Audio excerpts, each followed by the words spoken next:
ನಮಸ್ಕಾರ ಫ್ರೆಂಡ್ಸ್, ಬನ್ನಿ ಇವತ್ತು ನಾನು ವ್ಲಾಗ್ ಸ್ಟಾರ್ಟ್ ಮಾಡ್ತಾಯಿದ್ದೀನಿ. ಇವತ್ತಿನ ವ್ಲಾಗಲ್ಲಿ ನಾನು ಈವ್ನಿಂಗ್ ಸ್ನ್ಯಾಕ್ಸ್ ರೆಡಿ ಮಾಡ್ತಾಯಿದ್ದೀನಿ. ಸೊ ಹೇಗೆ ಮಾಡೋದು ಬನ್ನಿ ನೋಡೋಣ. ಅರ್ಧ ಕಪ್ ಅವಲಕ್ಕಿ ತೊಗೊಂಡಿದ್ದೀನಿ. ಈ ಅವಲಕ್ಕಿನ ಒಂದು ಸ್ವಲ್ಪ ಚೆನ್ನಾಗಿ ವಾಶ್ ಮಾಡಿ ಅಲ್ಲಿರೋ ನೀರನ್ನೆಲ್ಲ ತೆಗೆದು ಒಂದು 5 ನಿಮಿಷ ಹಾಗೆ ನೆನೆಗೆ ಬಿಡ್ತಾಯಿದ್ದೀನಿ.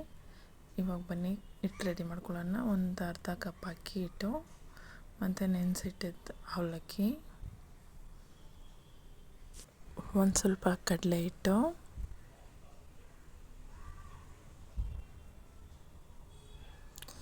ಸಣ್ಣದಾಗಿ ಹಚ್ಚಿಟ್ಕೊಂಡಿರುವಂತಹ ಈರುಳ್ಳಿ,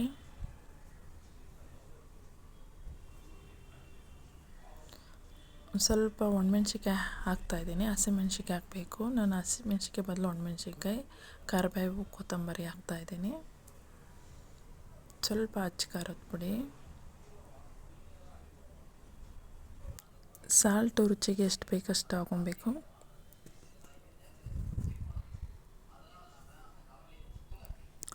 ಒಂದು ಚಿಟಿಕೆ ಅರಿಶಿನ ಹಾಕ್ತಾಯಿದ್ದೀನಿ.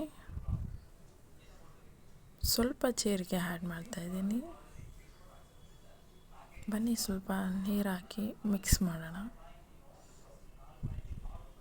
ಇದು ಸ್ವಲ್ಪ ಗಟ್ಟಿ ಇರಬೇಕು.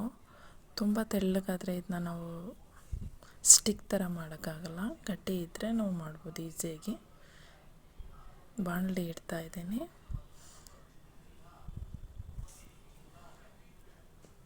ಸ್ವಲ್ಪ ಎಣ್ಣೆ ಹಾಕ್ತಾಯಿದ್ದೀನಿ. ಎಣ್ಣೆ ಕಾದ್ಮೇಲೆ ಬನ್ನಿ ಇವಾಗ ಹಾಕೋಣ. ಸ್ಟಿಕ್ ಥರ ಮಾಡಿ ಹಾಕಿದ್ರೆ ನಮ್ಗೆ ಯಾವ ಶೇಪಲ್ಲಿ ಬೇಕೋ ಅದನ್ನು ಹಾಕೊಬೋದು. ಉಂಡೆ ಥರ ಹಾಕೊಬೋದು, ಈ ಥರನೂ ನಾವು ಹಾಕೊಬೋದು. ಈ ರೀತಿ ಮಕ್ಕಳಿಗೆ ಮಾಡಿಕೊಟ್ರೆ ಮಕ್ಕಳು ತುಂಬ ಇಷ್ಟಪಟ್ಟು ತಿಂತಾರೆ. ಮತ್ತು ಇದು ಸ್ವಲ್ಪ ಅಕ್ಕಿ ಪೌಡ್ರೆಲ್ಲ ಹಾಕಿದ್ದೀವಲ್ಲ, ಇದು ಗರಿ ಗರಿಯಾಗಿ ತುಂಬ ಟೇಸ್ಟ್ ಕೊಡುತ್ತೆ. ನೋಡಿ, ಹೀಗೆ ಮಾಡ್ತಾ ಇರಬೇಕು. ಇಲ್ಲ ಒಂದೇ ಸೈಡ್ ಬೇಯುತ್ತೆ. ಸ್ವಲ್ಪ ಹೀಗೆ ಮಾಡ್ತಾಯಿದ್ರೆ ಎರಡೂ ಕಡೆಯೂ ಬೇಯುತ್ತೆ. ವಾವ್, ನೋಡಿ, ನೋಡೋಕ್ಕೂ ಚೆನ್ನಾಗಿದೆ, ಟೇಸ್ಟು ಸೂಪರಾಗಿದೆ. ಈ ವಿಡಿಯೋ ಇಷ್ಟ ಆಗಿರೋ ಲೈಕ್ ಮಾಡಿ, ಸಬ್ಸ್ಕ್ರೈಬ್ ಮಾಡಿ, ಬೆಲ್ ಐಕಾನ್ ಪ್ರೆಸ್ ಮಾಡಿ. ನೆಕ್ಸ್ಟ್ ವಿಡಿಯೋದಲ್ಲಿ ಸಿಗೋಣ. ಬಾಯ್ ಬಾಯ್.